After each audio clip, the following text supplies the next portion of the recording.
Hello and welcome to the It's Record Time podcast. I am your host Alex, and this is the show where each week I am joined by a different guest to discuss their favourite albums, biggest influences, and the bands that they love. This week I was joined by guitarist and keyboardist Chris Young. Chris is best known for playing with the Psychedelic Porn Crumpets and is also a solo artist under the name Chip Hazard. Chris very kindly stepped into this interview at the last minute, so I'm extremely grateful for him for that. When we spoke, it was a couple of days before Christmas 2020, and we had a great chat about playing shows during COVID, stealing your parents' records, and what Crumpets' plans are for 2021 and beyond. Crumpets have a new album coming out on the 6th of February, and I'm very excited for it. My pre-order has been in for a few weeks, and I can't wait for that to arrive on my doorstep in a few days' time as well. I'm going to stop talking now, and I'm just going to let you listen to the show. I'll be back at the end with some more chat, as well as some information about how you can win some stuff. So that's nice. Until then, enjoy.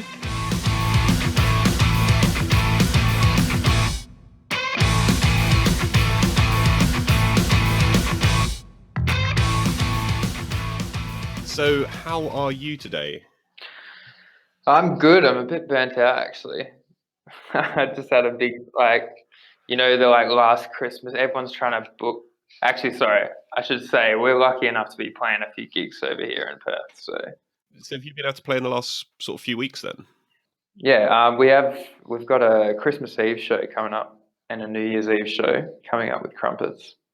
Been playing a few other gigs for a few other bands around Perth and my solo stuff and this, that, and whatever. And now I'm got to Monday and feeling a bit haggard. As we record this, we're a couple of days out from Christmas. Have you got anything fun planned for Christmas? Obviously, you said you're playing a Christmas Eve show. Yeah, that's gonna be so good. Two bands on the lineup. Like we're all really good mates with them as well. But you know, one of the bands that's playing called Grievous Bodily Calm, and I think probably they're gonna explode in the Australian market anytime soon. But it's just like this explosion of new forms of jazz with just ridiculous chops from every player. And I think that's just my little Christmas, bring in, get to watch Grievous and then go up and do our thing as well. So it's pretty good Christmas present for ourselves. Yeah, being able to play a gig is just a Christmas present in itself as well. So I was going to ask, how have you found sort of having more downtime than usual in 2020? Because obviously, I know that Porn Crumpets were out touring for most of 2019. Yeah, it was brutal. Presumably, you were meant to be touring. Yeah, presumably, you were meant to be touring a lot this year as well. Yeah, just everything kind of hit the wall. We had I don't know if you're familiar with Ocean Alley. No, not off the top of my head. Pretty big on the Australian market, but we were going to, first thing off the ranks this year, we were going to, follow them around the country and do some pretty big rooms and things. So amazing. That's been obviously now postponed 4 times or something, and now we're looking at tail end of 2021. So yeah. I think for touring wise, we had things in the works, obviously, but it's all just, I think, got the question marks until we can reschedule and hopefully do it and get over there. But how are you with downtime? Are you someone that's able to actually relax, or are you clawing at the walls slightly? I don't know about relaxed, but definitely, I think we're all pretty productive in our own little hidey holes over here. We've all got our own little, as well as Crumpets, we're all doing other things, like music things or teaching, myself and Rish have both been working on lots of music outside of Crumpets, and it's just been pretty, I wouldn't say we're feeling comfortable. I think we're all chomping at the bit to go play some, get on the road shows. Not really, especially Perth, if you're going to play regional dates, it's you got to play country pubs to hopefully 50 people if you're lucky. But yeah. So obviously you spent a chunk of this year working on your solo stuff, but also there's a 4th Porn Crumpets album coming out in about 5 weeks' time? Shiga, the Sunlight Mound. It's ready. So How's the process of writing and recording that been? well, Jack's obviously been able to hone in on his bedroom stylings and how he likes to get all those demo layers down and things. Like, came together probably quicker than the release kind of, suggests. Yeah. I think we got finished quite earlier in the year, but we've been kind of piecing together pieces for the next album already, kind of slowly working on the follow-up to this one. So I think like the writing phase of Shiga was sort of the first half of the year, closing out all those mixes and things. And now we're just still trying to look, a couple of steps ahead still in some respect, however that looks. The follow-up then that you mentioned, is this the Sir Norton Gavin thing? Loose working title, that one. Okay, can you tell us a bit about that, the concept behind that? Because I've heard very loose sentences about it, and it sounds ridiculous and brilliant. Loosely, I think it's we're going to do a best of album of an artist. It goes by the name Norton Gavin, Norton Gavin, Sir Norton Gavin, and it's pretty exciting. We really like all the music Norton's been given through the years, so it's going to be a surprise for all of us, I think. That one. So Sir Gavin is he's a fictional guy, right? How straight do you have to play how straight do you have to play this concept now? Do you have to sort of go full? No, he's real and he's been around for 50 years and he invented all this trying music. To avoid the question altogether, and then Jack's got this little Jack bought this brand new Fender. I think it's a Hot Rod Deluxe amp, just for our rehearsals and gigging around Perth, and he's got the little tag hanging off it, and it's got Norton Gavin written on it. It's been on there for a while now, and I'm just hoping that people at shows might see it and start snapping it and kind of piecing together some sort of idea about this Norton Gavin. It's coming together. Sound wise, I think we're going to try and hit his best of 70s, 80s rock shenanigans that he got up to through those decades, and pick our favorite tracks of his and just do our best spin on it. So you mentioned that you've been doing some solo stuff. How's that been going? Have you got sort of plans for release on that, or? Yeah, it's good. I'm actually going straight after this. I'm going over to Rish's, and we're going to basically check the final mix of my final mixes of my album, my second one. But I'm just gonna I guess until we fully hit the road again, I'm just gonna see how much more of that content I can help put out on my end. But we'll see. I don't have any real plans for it. I'm just kind of, it's more like a documentation, of writing progression and just where I'm taking that experiment to, So how does that differ from the stuff you do with Crumpets then? It's worlds apart, but it's more it's instrumental based stuff, but it's I like to think them as tone paintings. So it's kind of that concept of fully painting the picture for the listener with the instruments doing a lot of the suggesting work about what to depict, the emotions and background behind pieces and things. And it's cool because it really lets me to dive in deep into those inner workings in the brain, whatever I'd, just kind of flesh out some really long form pieces as well. Like I don't think any of them are under 7 minutes. I don't think. Okay. This one's a 40-minute album, which is like 6 tracks. And my first one was a 38-minute album with 4 tracks. So yeah, that's kind of the long form thing I'm going for. So you're recording that in Perth, right? Yeah. So the Perth music scene seems pretty wild and pretty exciting, and seems to have a lot going on. How does being in that environment impact you, sort of your solo stuff and the stuff you're doing with Crumpets as well? Yeah, it's really. I want to say, I used to think of it as a really like super supportive bubble of music, like a really rich pond of like different artists that are like, everyone's trying to jump out of this pond, at the same time, and they're coming at it with like different angles of like.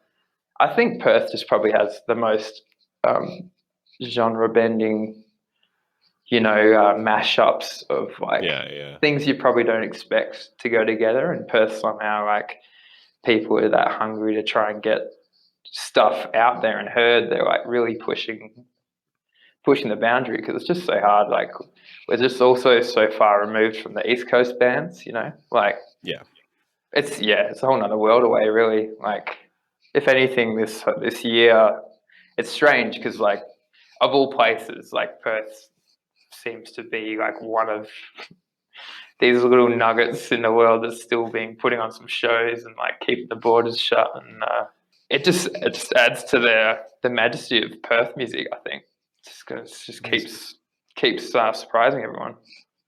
Cool. Okay, I'm going to crack us on with some records by other people. And some non-Perth musicians in there as well. The first category I want to talk about is the first album you purchased. Can you remember what it was, and can you tell us what it was? I mean, I was one of those guys who was lucky enough to be given my dad's record collection when he realised that he couldn't be bothered putting them on the player anymore. He just liked to collect CDs now. Like, he's gone backwards. I mean, we've gone backwards, but we've gone like even further back, Now he just wants to hear CDs, but he gave me lots of like really old blues and rock stuff. But for whatever reason, the first record I went and purchased with my money, vinyl, was probably, that's CCR, Cosmo's Factory. It's just like, I'd like to think one day I'll just have a copy of all the CCR albums, because I'm unashamedly like such a fanboy of that band. Just that album as well. Like, I mean, it's probably not my favorite CCR album, but I think like it was just one that I was like, oh, I have to buy that album, and it just turned out to be the first one. It was like, still love it today. When this category comes up, normally it's something brilliantly embarrassing for someone, or is that not embarrassing? Then this is just like a great album. Yeah. I'm very much the same as you. Like, I really like CCR, and I think this is a really strong first thing to actually go out and buy. It's not some terrible night. It's not Britney Spears or something, because some people on here have had. So I can tell you what my first CD I bought was. Album. Is it more embarrassing? It's way more embarrassing. Oh, perfect. It's Ricky Martin's "Livin' La Vida Loca." Wow. Yeah. That's I don't know how many spins that one got, actually, to be honest. Was it not on the regular now? Is it not still sort of pride of place? No. I think that was just when I was like, you stop spending money on those shitty compilation records, like you're just like, oh, cool, I'll buy Shaggy Hot Shots or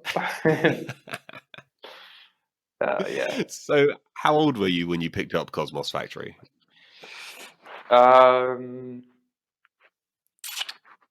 Probably my vinyl collecting of my own accord, I suppose, started a bit later than just the general hoarding of vinyl, but probably Yeah, 16 maybe. So was there then, you mentioned that you inherited a whole load of your dad's records, like when he couldn't be able to play them anymore. Is your parents' music taste sort of uh, similar along these lines? Did you pick up like a lot of your influences from them? yeah, oh, definitely. I probably don't give them enough credit for they did well. They have good music taste, and my mum still won't give me her records. She still likes to think that she's gonna use them someday. But yeah, my dad would, um, he likes like JJ Cale and like bit of like the old. He showed me Stevie Ray Vaughan. He has a few of those records, and like mum had like all the 80s Aussie rock styles. Like yeah, very much rock and blues fans. So it was good. They weren't really Beatles fans or anything like that. No, they didn't like the Beatles. They didn't like Prince. No, they didn't like it. They just didn't have any of those records. I Yeah. had to go out and buy like Stevie Wonder records myself, or like they were more into the rock and Yeah. blues and country sort of. So when you were 16 and buying sort of CCR records and Stevie Wonder records and presumably Beatles and Prince records at that time as well, what other stuff were you picking up? Like when you're sort of, I feel when you're like about that age, it sort of, it forms a really important part of what your music taste becomes ultimately.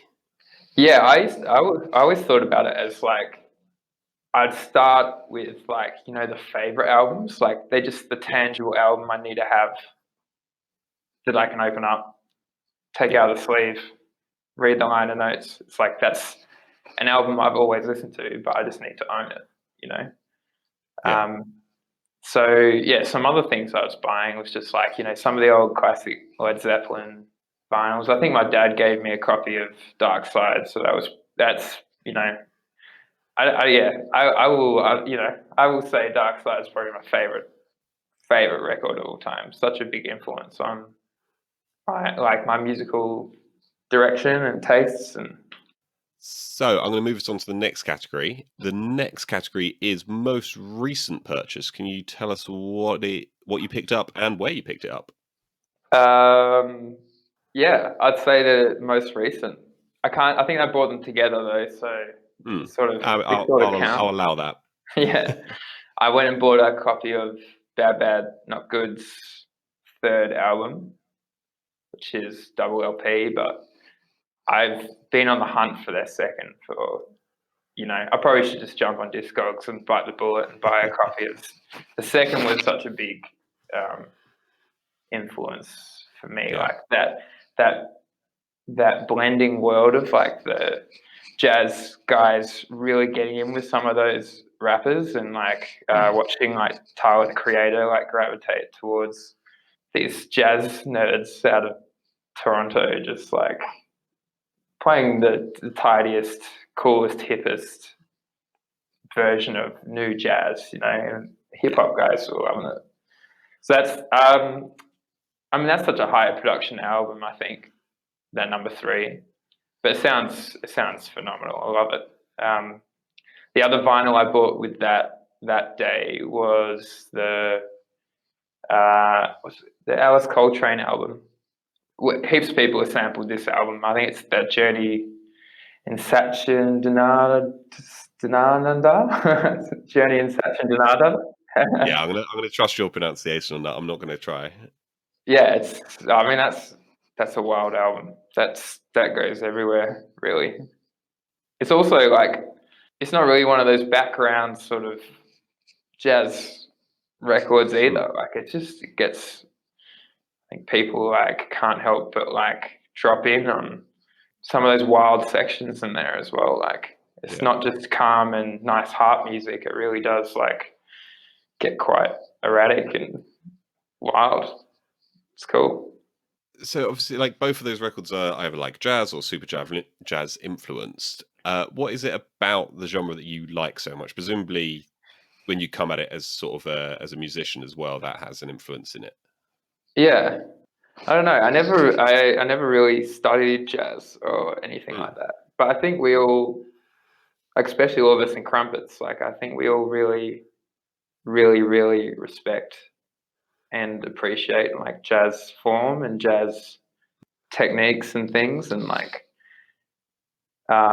even though I'll never like call myself a jazz guitarist, I definitely like to dabble into that sort of styling. But I think a lot of Jack's guitar lines as well, Crumpet lines, like even though they're rock licks, I think he just doesn't even know that he's just like pulling out some little jazz noodle that's got like all the dissonance and all the wrong notes, and that's that's essentially just what jazz is, really. It's not just like throwing paint at the wall and being like, "Hey, it's sick." Do you think then, as like Crumpets, that sort of the appreciation of jazz comes a bit from the fact that you guys try and do different stuff? Yeah, Sort of, from listening to you guys' records and like following you guys for a few years, like you seem to not want to do the same thing as anyone or as yourselves. Exactly.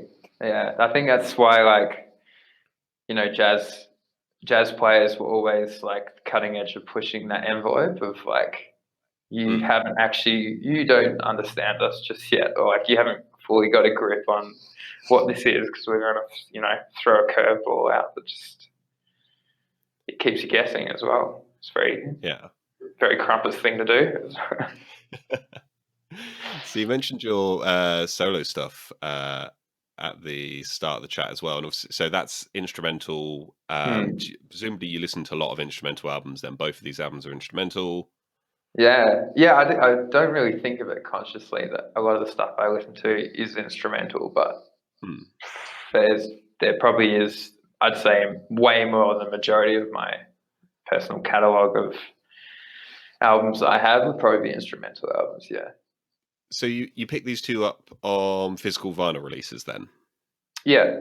I mean, the Alice Coltrane one's it's not an original pressing. That would be pretty nice. But yeah, no, it's also just as nice to like pick up like a nice heavy 180 gram. Yeah. Not gonna warp. Not gonna, you know. So what is it then about that physical release as opposed to having something on digital? Do you have like a massive expansive record collection, or is it like a select sort of few records, or is it? Yeah, well, I mean, I like the idea of just owning all my favorite records in a tangible form. Like it annoys me that like I look at my phone today and like I don't have anything in my music app in my phone anymore. You know, like I think that's something also to do with, I suppose, my organization of my music library and whatever. But sometimes I just want to put like, you know, just pick up like, oh, I've got that. Just chuck some AC/DC on. Fuck yeah, I'll just grab the TNT out, chuck it on, wham bam. No, I just like the tangible, the artwork, the physical, like, you know, all this digital album stuff's great until like, I don't know, servers crash, phone dies. Like, where's that music now? So luckily, we just keep it all on unbreakable wax. Yeah. Just you can't rely on your phone. Just need to have the album crate instead. So it's a way to keep your music together, keep your ducks in line. For the Porn Crumpets releases, then, do you get involved in things like number of variants, like different? Because I know that you guys release different variants, so different colors on the wax and all sorts of like interesting little things. Do you get to get involved in that, or you sort of was that handled? Yeah. It's usually Jack will be scoping out like the different splatters, and he'll like chuck it in for us to have a little like thoughts and direction on color schemes. And I think the Crumpets wax is taking its own sort of life, and like there seems to have been from an early day like that enthusiast Crumpets vinyl collector that I think they'll be severely disappointed when we bring out that plain black vinyl one day. You know, just maybe Norm Gavin's vinyl. Maybe that will just be all like the classic. Yeah. Classic, no colors, no frills. Plain album cover, no colours. Maybe Yeah. just the way you get them into it is just go, there's only going to be 100 on black. Everything else, Oh there'll yeah. be thousands on every other color, but 100 on black. Then Yeah, yeah. that'll entice them in. That's right. That's how you get the real fans. Yeah. So I'm going to keep us on physical releases for a minute, and move us on to the next category, which is favorite bootleg. What have you gone for? I think it's a bootleg, but I can't be positive. But it's the Queens of the Stone Age, their Songs for the Deaf record. I don't know if it's like a Euro bootleg or something, but it's When did you get it? probably about 10 years ago now. Almost certainly to be a bootleg then, because I've got this as well. I think it got a official release like a year ago on vinyl, and I think it had that's like right. a I really, did see really, that. really short run. Yeah. Like when it first came out in like 2002-ish. But yeah, so I did the same as you. I picked up a bootleg version of it probably about 8 years ago. So yeah, it's probably is a bootleg. Is that the one, the black cover instead? With the so Um, mine's got mine's a black cover with the translucent red wax. Mine is red cover, red wax, I think. Yeah. Oh, okay. Yeah, mine's most certainly some Euro random pressing from somewhere, but it sounds like it is as far as I'm concerned, like it's the album. So tell us about that album. Yeah, that album. That's Queens of the Stone Age. I think are in my top 3 fave bands of all time. Yeah. There's just something so raw and like just gnarly about how Josh gets those tones and stuff, and like how it makes them gross in this pop music world. Like, yeah, he's just been like, how gross can I make this song sound and everyone still want to sing it? Like it's so great. And that album, like, Dave Grohl on Tubs, like, thank you. Okay, yeah, that's it. Don't do another album after that. That's great. Yeah, I love the Crooked Vultures stuff as well, but yeah, I thought Crooked Vultures album was pretty on par with like either Songs for the Deaf or Lullabies era. Josh. Yeah, I got to see Crooked Vultures because they were only around for like an 18-month period, I guess, weren't they? I got to see them about 2010, I think it was. Yeah. And they were so fucking good. Like seeing Dave behind a kit is great anyway, but yeah, and John Paul Jones. Yeah. John Paul Jones came out with the that massive slide baritone weird thing he's got going on.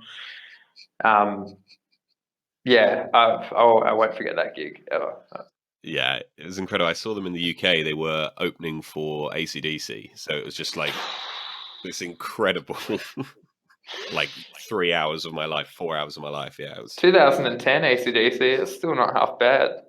I think I saw AC/DC in 2010. I think I saw Angus probably like hit like half the notes of the solo, and I thought that was pretty good. Yeah, I mean, he got on the ground still. He was still flailing some legs. So yeah. But you say that if they do another tour, I'm still gonna go. This is the worst thing. Did you pick up their new album? No. Yeah, I think the last one I listened to was Rock and Roll Train. Yeah. Which, no comment, because it hurts. It hurts my childhood a little. Malcolm Young's obviously, I think he's like super big guitar influence on me, just for his religion to the rhythm. Like he's just a powerhouse rhythm player, and I think that's quite respectable, rather than just a bunch of shred lords, just coming up there and Angusing it up. Like, nah, it's not for me. So on the Queens of the Stone Age album, like I agree. I don't think they've put out a bad record. I think this is probably my favorite record from them. And what I really love is that you've got Mark. what's his face on backing vocals as well from Screaming Trees. Yeah, Like yeah. that. What's his name? Um, Mark yeah, Lanigan. yeah, yeah, Lanigan. yeah. Lanigan, yeah. Yeah. Yeah. Like he's incredible. I didn't get to see Queens of Stone Age till a few years after this, so I missed that sort of era where they were touring as those four guys, and they were just Wow. by all degrees incredible. But they're such a good live band. So good. I saw them last year, I think. Mm. It was their Villains tour, and I think like I did not like what Ronson did to that album. I thought it was gross, but I did get to see those songs live, and I was like, hey, if they get to play them like that live, like they should have done on the record, then because they I didn't appreciate the songs fully until I actually saw them play it. So It's interesting. The production on that album is quite. It felt like someone had listened to like shitloads of 80s Bowie and like put that production over the top of it, which is quite yeah, weird. it wasn't the right flavor. No, I'd agree. And you're right. Live, those songs were better, a lot better. Mm. Oh yeah, the proper John Theodore, like playing proper drum parts, over those riffs it was way more impactful that way. Yeah, I think they've got something new coming out next year, potentially. I've heard that they're in the studio at the minute, apparently, so I'm excited to see what they come up with. I don't know who's producing it this time. Probably Josh himself. Yeah.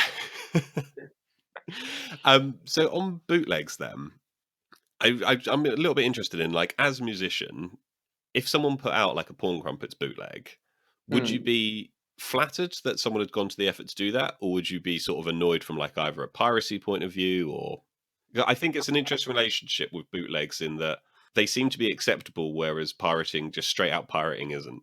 Mm.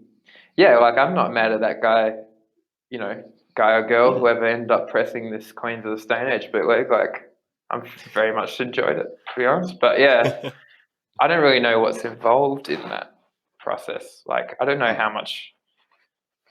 Like it depends. I mean, there's that's the thing with the Crumpets one. I was like, you can go on eBay and see Yeah. some first pressings on there, and I'm like, wow, like I wish,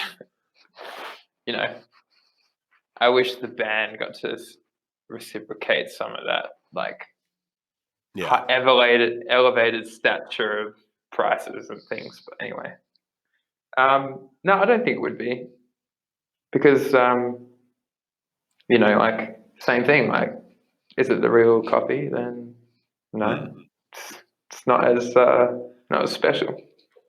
Perfect. I'm going to take that as a verbal contract to start Yeah. the pressing plant up any minute. Yeah, Jack's gonna hate that. Right, so the next category is favorite debut album. What is it and who's it by? Floating Points, Sam Shepard. People who don't know the album, can you tell us a bit about it? Yeah, the album's called Elania. It's I think he originally wanted it all as one track. Yeah. If I'm correct. Yeah, so that's to me is like goals. I hope one day that someone doesn't tap me on the shoulder and say, "Hey, you should break that song into like 7 tracks." Like, I'd be like, just because you said that, I'm gonna put it out as one track, like sort of thing.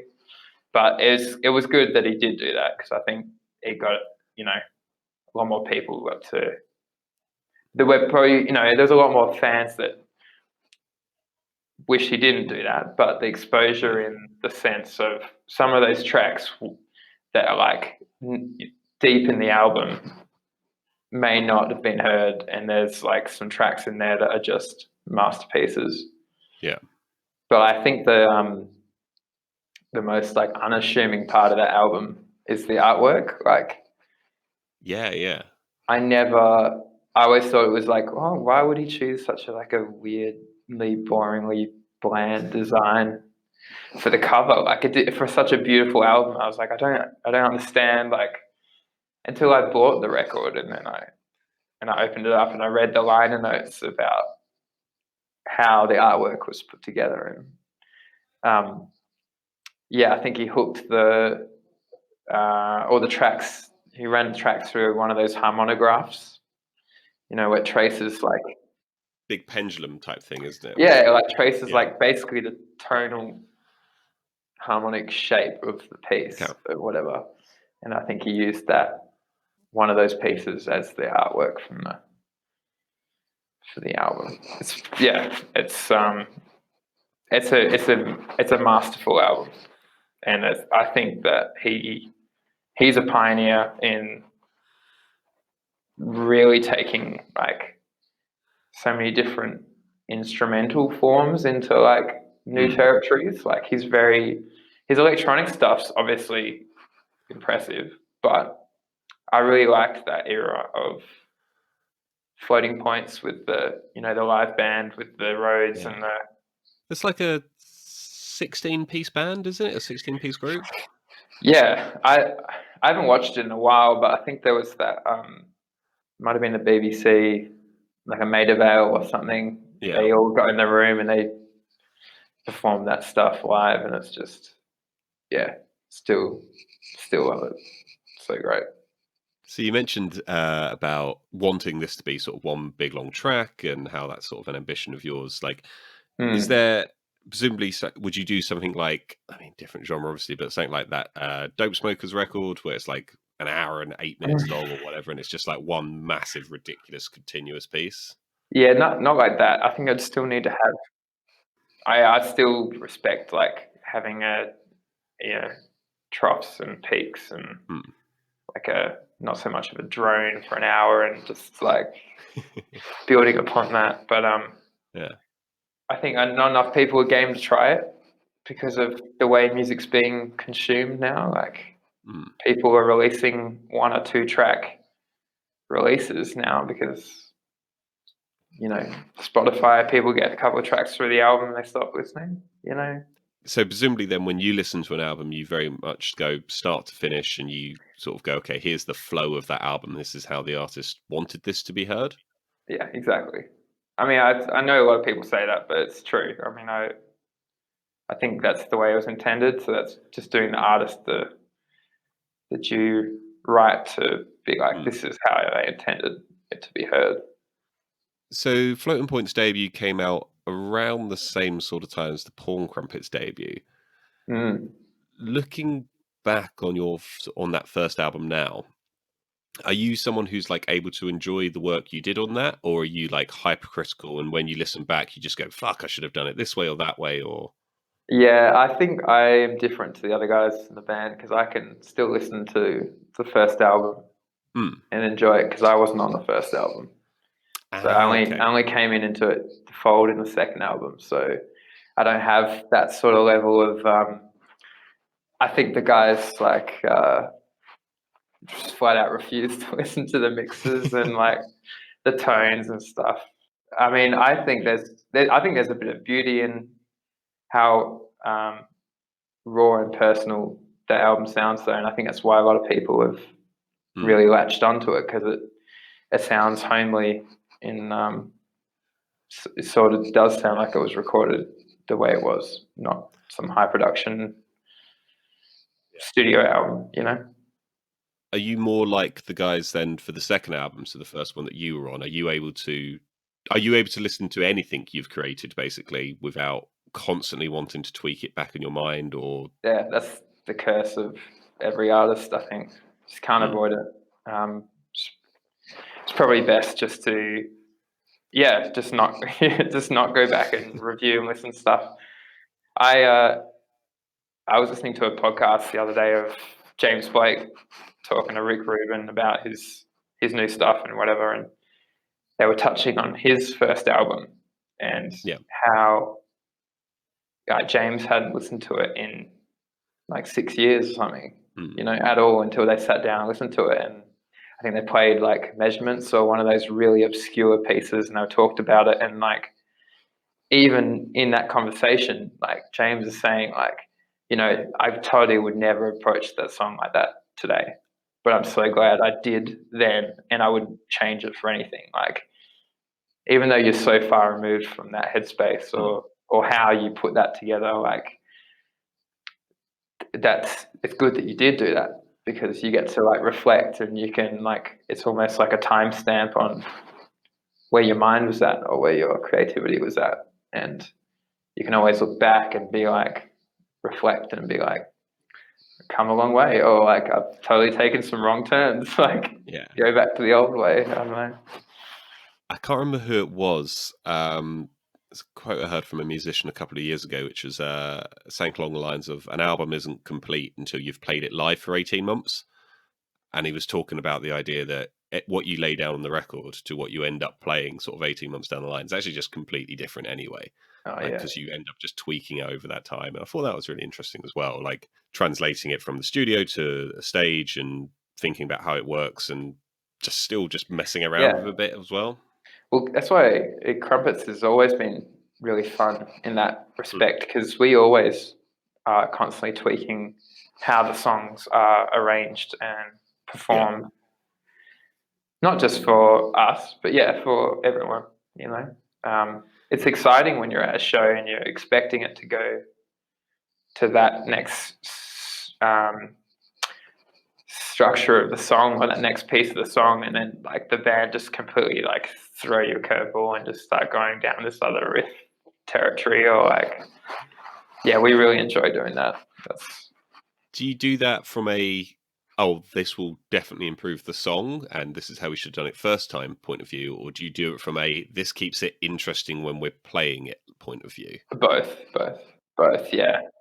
Both of those is like super valid. Yeah, definitely. And if you're touring an album / have a tour set list planned out, like for that year, when you're going to gig that into the ground, like you don't want to get up there one night and be like,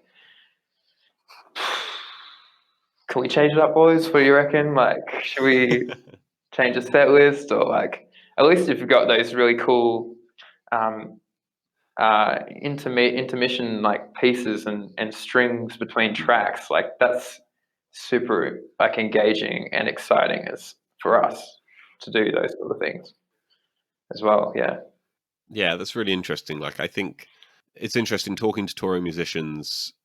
That comes up quite a lot, that idea that just if you're playing that set list into the ground is like a common theme, I think, from talking to people. It's always really interesting that because I think of it a lot as from sort of a punter standing the other side and go, okay, well, this is the only time I'm going to see this band play these 12 songs in a row or whatever. But you forget that the band has done it every night for 60 nights, and they just hate some of these songs by this point. Yeah, I don't think hate's the word at all. Like, it's more like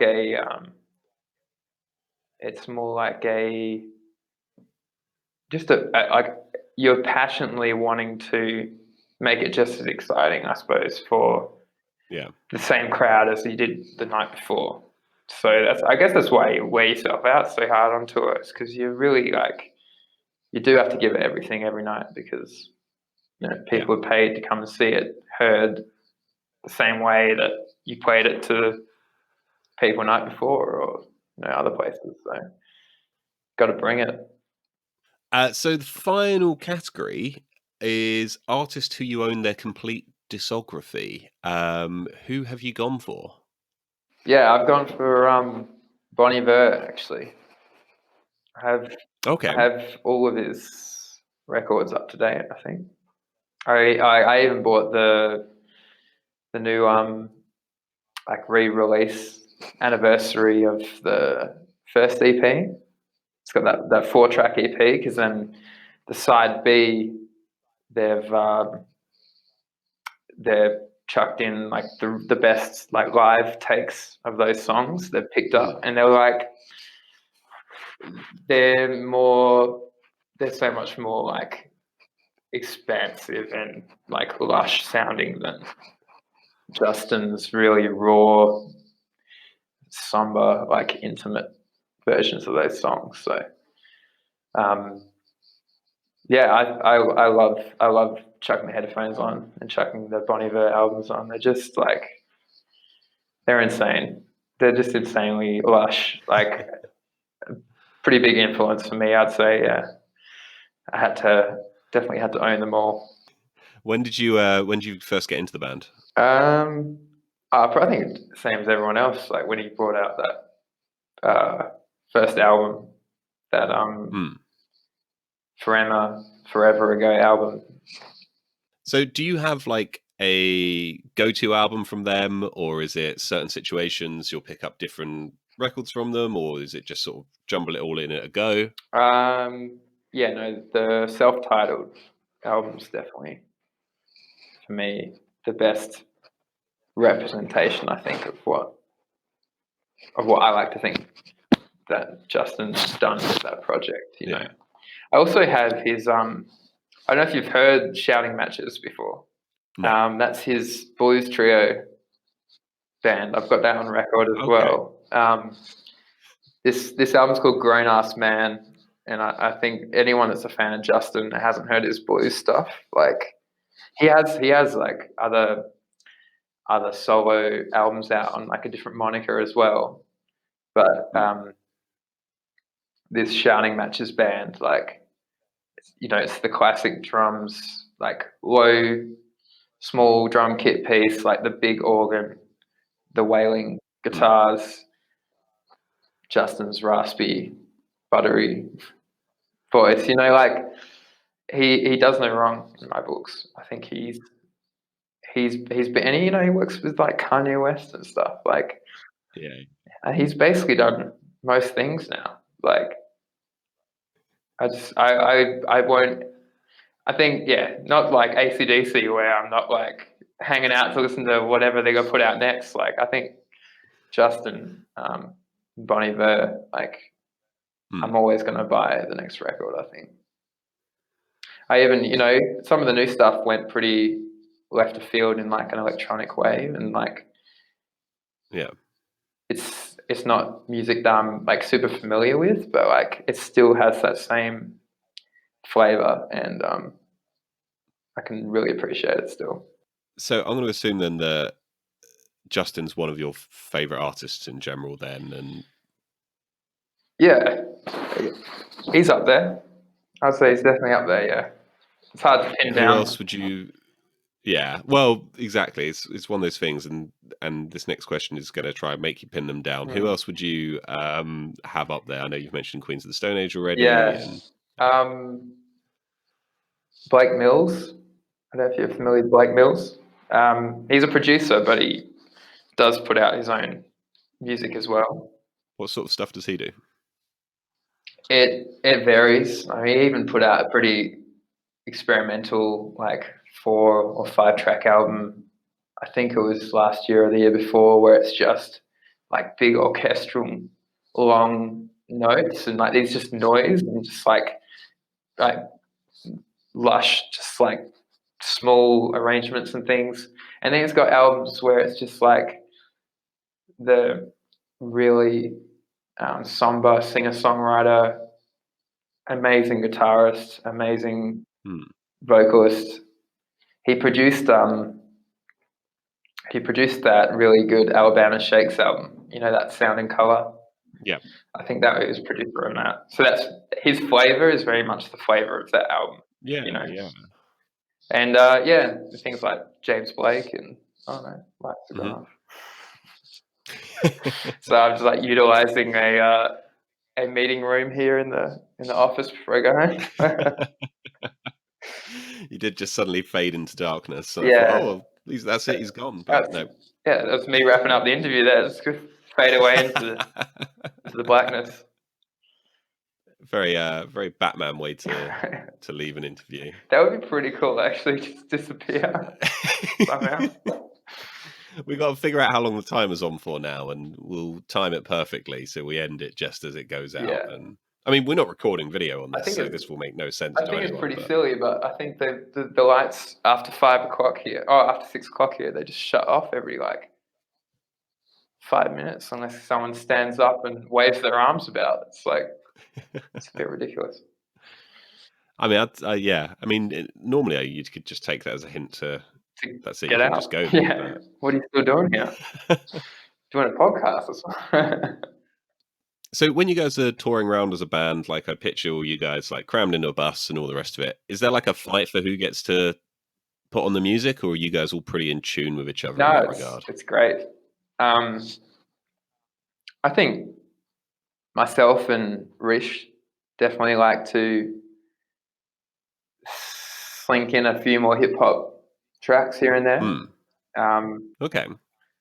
Jack's always got, something obscurely new or old to chuck on. Yeah.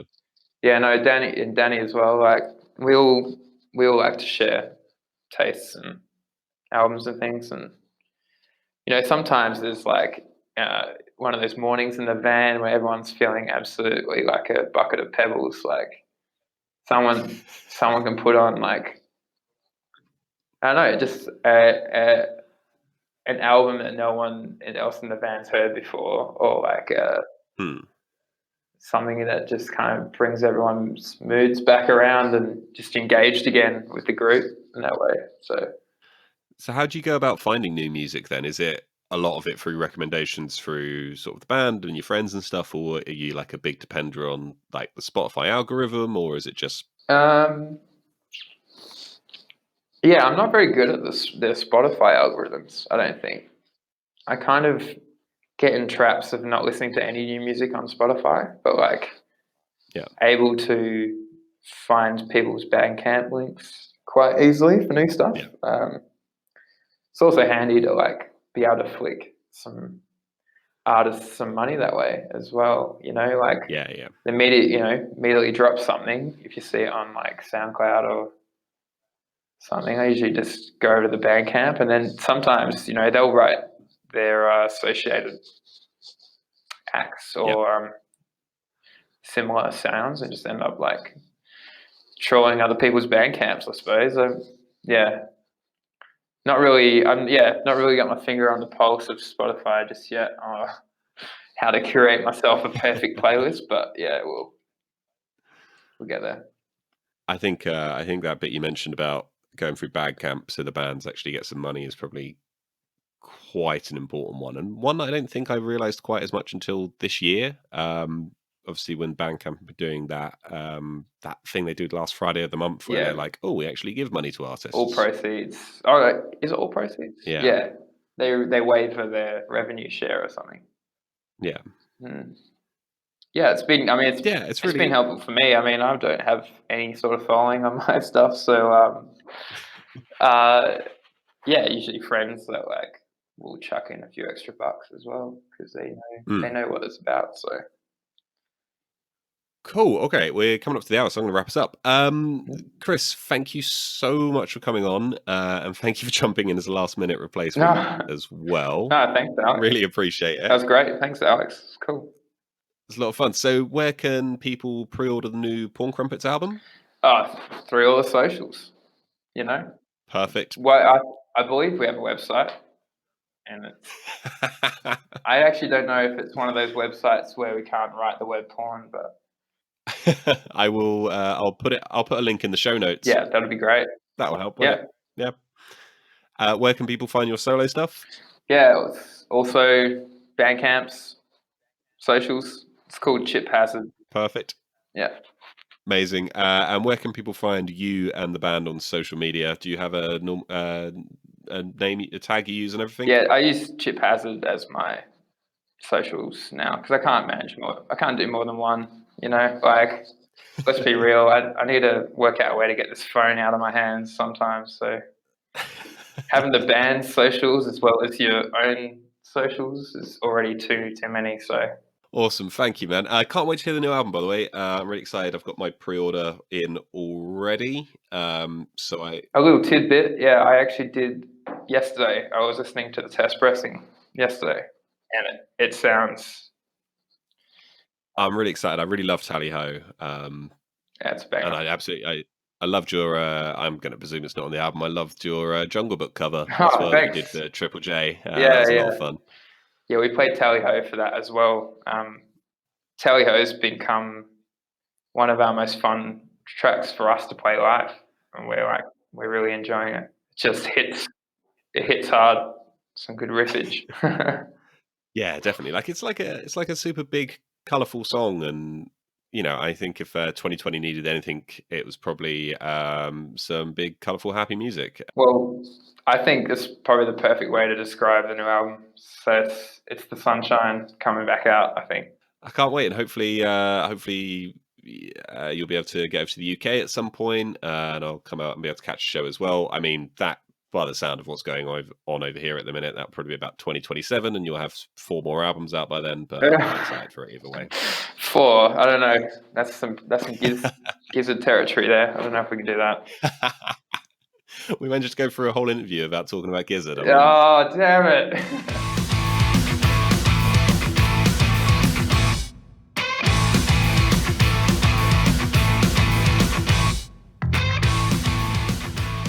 That was my chat with Chris. I'm really grateful for Chris giving up time to talk to me so close to Christmas, and in and amongst other stuff that he was doing as well. I really recommend as well that you check out his solo work, as well as checking out the stuff that Psychedelic Porn Crumpets are doing. There'll be links to all of that stuff in the show notes as well, so you should get on that. So this is a new podcast. I think this is episode 2. So that means I have to ask you to go and do that really fun thing, which is, rate us, subscribe us, share us with your friends, do all that stuff. And I know it's really boring, and I know you hear it from every podcast you listen to, but the reality is that it does really help us, and it will really help us get to more listeners. So if you could do that, that would be great. However, I know that currently there's no real incentive for you to do that beyond just being lovely people. So I'm going to give you one, and I'm going to be giving away the brand new Porn Crumpets record on vinyl to one lucky listener. All you have to do to enter is head on over to Apple Podcasts, leave us a review, and then email me a screenshot of the review you left to ItsRecordTimePodcast@gmail.com. And then at the end of Feb, I'm going to pick out a winner, and they'll receive a free vinyl in the post. So that's really nice, isn't it? All you have to do is leave a quick review, so that's good. So I think that's about it from me, to be honest. If you like the episode, please do share it with your friends. It does help us out a lot. If you want to email me about anything, you can on ItsRecordTimePodcast@gmail.com. You can also find me on Instagram at vinyl__tap, where I post pictures of my albums as well as pictures of my cat. That's it. So stay safe, everyone. I will speak to you again soon. Bye.